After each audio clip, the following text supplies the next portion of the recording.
Hello, students. Welcome to the video recording regarding the project development. We're going to review the project details, and we're going to give you some hints and how to progress through the project. If you go to Moodle, there's a few documents here that you might want to review. First is the group project document. We'll bring that up. The second is the sample survey or the survey model example. I'll bring that up. And then you have the sample survey also, which is right there. So let me just go ahead and put this on the screen. First, presentation. I'll share my screen.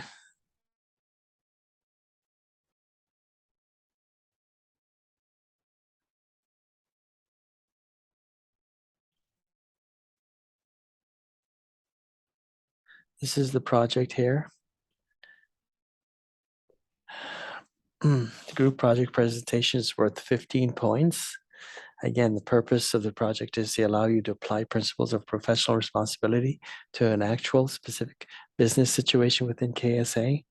You should describe and analyze situations that raise ethical concerns in legal, cultural, and social environment within KSA. Show how these concerns are being addressed within the framework of NEOM, Vision 2030, and Riyadh Season. So these are the requirements. This is a group assignment of 6 students. Be sure to include your group member names and IDs on your paper when you're submitting. And the roster number of the structure of the paper is as follows. We require you to have an introduction. So the introduction section should have the purpose of your project. All projects should have a purpose statement. For instance, the purpose of our research is to investigate the impact of, for instance, greening of Riyadh on KSA society. That's an example, right? So your purpose statement should have a relationship, impact of this on that, effect of this on that, and so forth. So once you have the purpose statement in the introduction section, you want to motivate that purpose statement. Why is it important to study this issue? So in the introduction, please explain why is it important to study this issue now in KSA. Then once you've finished the introduction and motivated your purpose statement, and also you want to build a context around that purpose statement. Building a context means what are the circumstances around that title?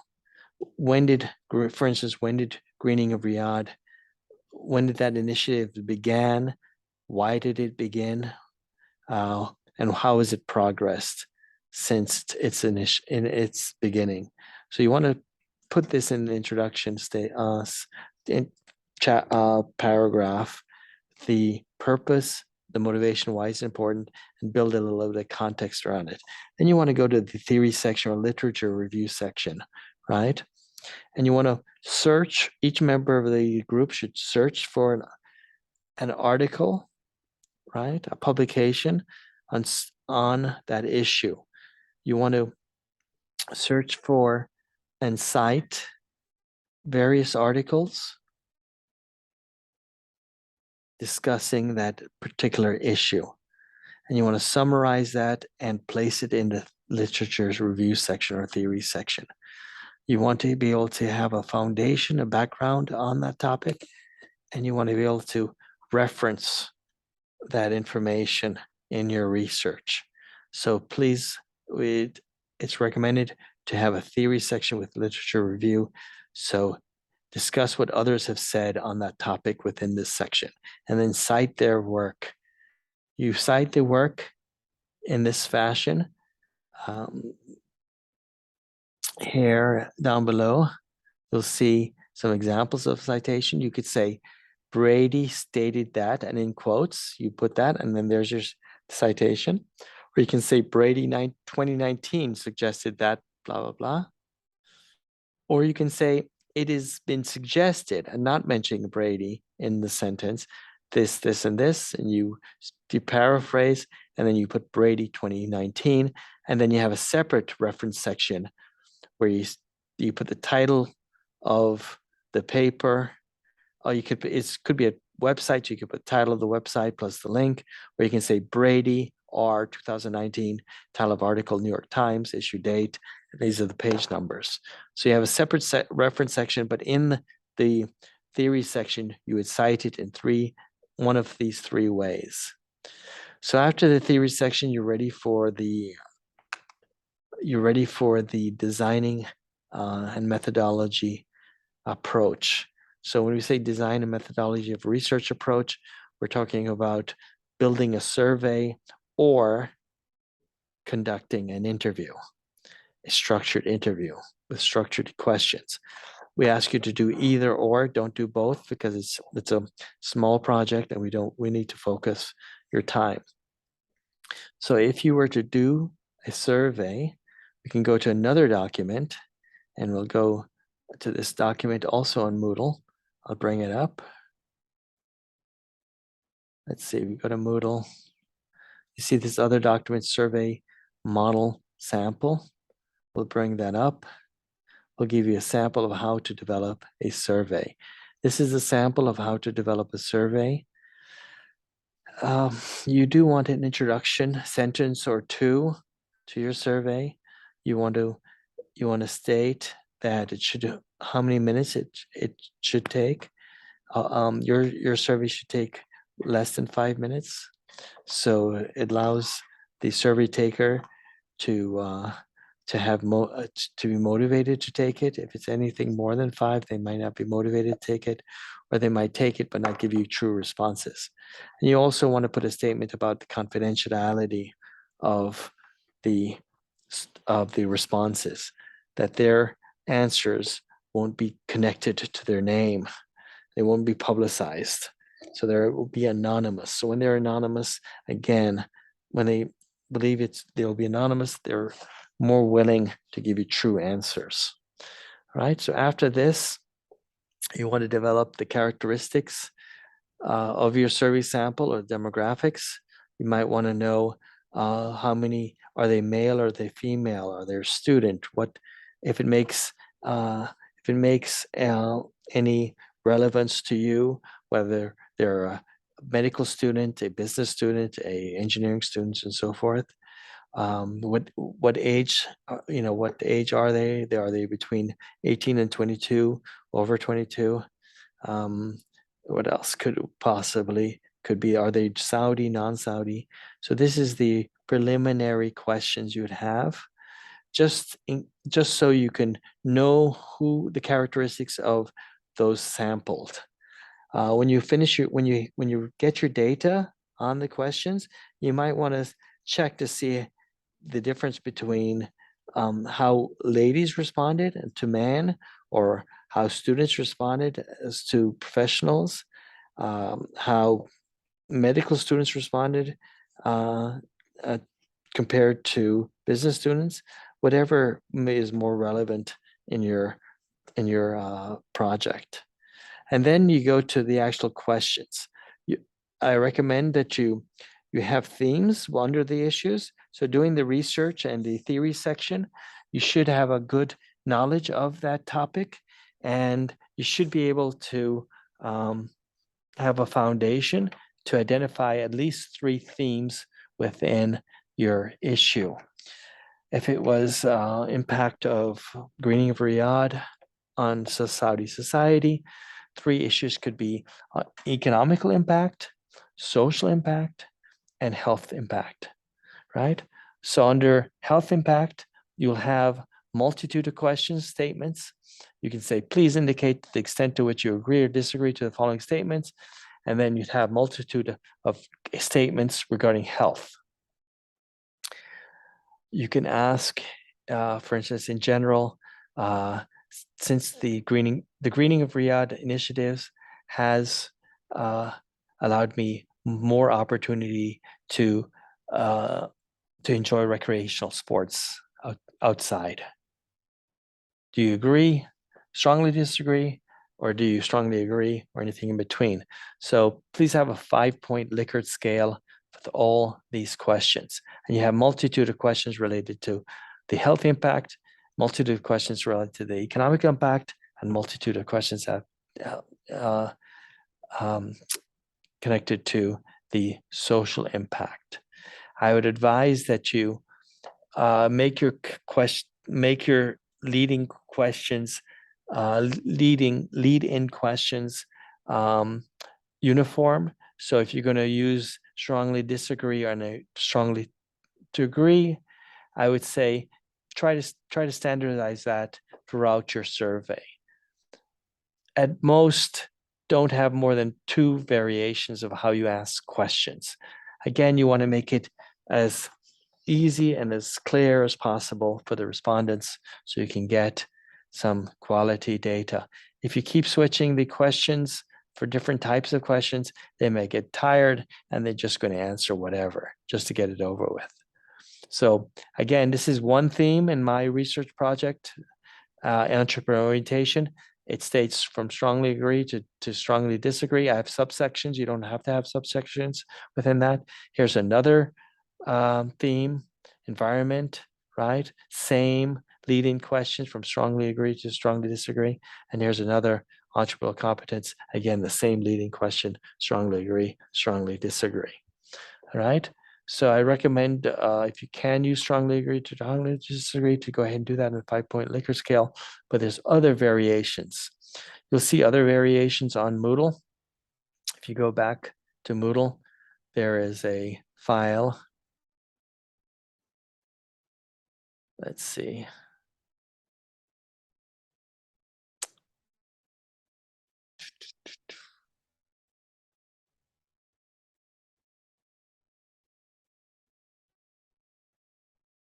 There's a file. I'm trying to find Moodle. Resume share, resume share. Oh yeah, here's Moodle. There's a file called sample. So again, here's the strongly agree to strongly disagree, but you have multiple variations. What you can ask, keep it a 5-point scale. Don't go to 7, don't go to 3, don't go to 4, don't go to 6. Keep it to 5, whatever you use. Here's frequency. You can keep it to 5 and so forth. Here's very important to not important and so forth. But don't use more than 2 of these and try to stay to 1 if you can. Here's the 5-point scales, all the 5-point scales, strongly agree, disagree. So you can use this one.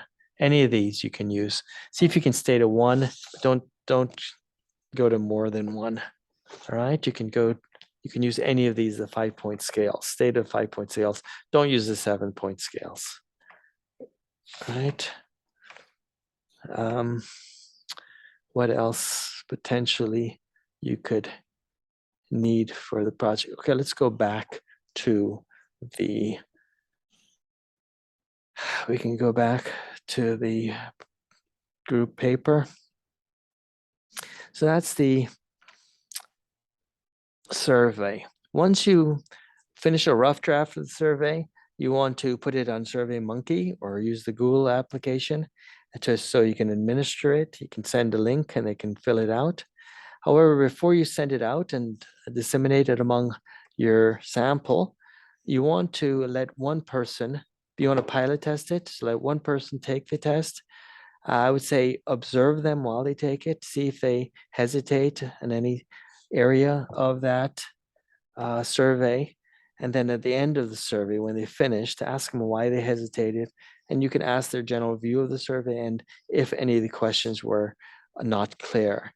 So after they take it and they give you the feedback, you might want to revise it and then send it out, right? So I'd say send it out quickly because in order to get at least 30 responses, right? When you have the 30 responses, you can ask the Moodle, the SurveyMonkey to go ahead and analyze it for you. They can display it in charts or in different schematical ways.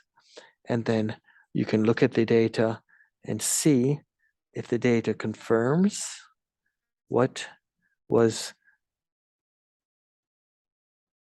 presented in the theory section, or it adds to what was in the theory section, or it fills a gap that was not spoken about in the theory section, right? And then in the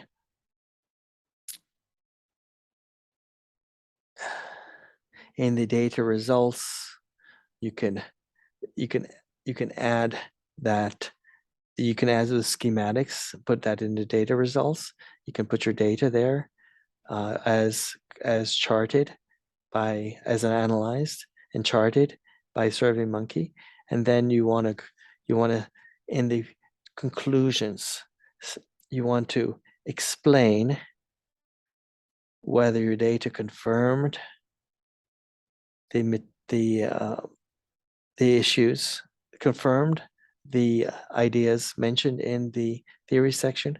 It adds to the ideas in the theory section, or it fills a gap to the ideas in the survey section, or contradicts those ideas in the. So you want to put that in your conclusion. You want to also mention what are the practical implications of your research. Who use that information? Policymakers. Who could possibly use that information? Could it be Saudi policymakers, or general public, or who would? What's the practical implications of this research? Or is there any application? And that's it. So the whole thing is up to 1,500 words. So it's should be very accurate but concise. And then when you finish, you want to create a structured abstract. Structured abstract is only 1 or 2 sentences for each section. So you want to summarize each section. You want to state the purpose, right? Then you want to 1 or 2 sentences explaining that you did a survey sample, and these are the characteristics of the survey respondents. And then you want to state your results, and then you want to state your conclusions in 1 sentence. An example of a structured abstract, we can go to Moodle again. You'll find an example there. Go to Moodle. Here's an example of sample student project. This is the sample of a structured abstract. I think are you seeing the, let's see, share the document. Here it is. Purpose, it's purpose statement, methodology statement, results statement, practical implication statement, and then conclusion statement, right? They have social implications, but you can have conclusions, right? Just go ahead and do a structural abstract. Quick representation of what your project's about. Going back to now the project file.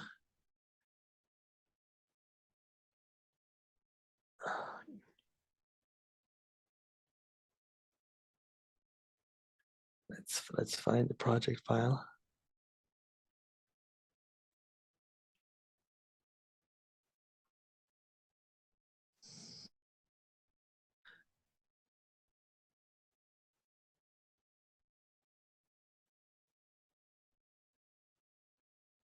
I'm looking for the project. Where is it? Yes, going back to the project file. That's what's required. So you'd have a 1,500 word document, and we recommend to do a poster, a digital poster. If you do the digital poster, it will have basically the items you have on the abstract placed on the poster, and you'll have some diagrams of charts, some schematics of the data, and also some images. You want to dress it up, some images. And if you do that, if you do the digital poster, we'll give you 2 bonus points because we will expect you to submit this poster in the research competition, which takes place every spring in February or March. So you have a really great opportunity to apply to this competition and potentially win a cash prize and also merits. You'll get merits and a certificate for participating in the research competition or poster competition. All right.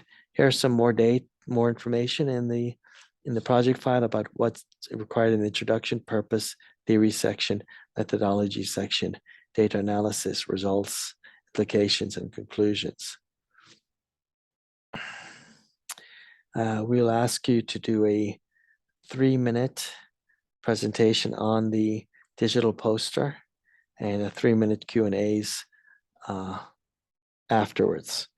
If you have 6 members, 2 or 3 members should present the poster and 2 or 3 members should take on the Q&As at the end.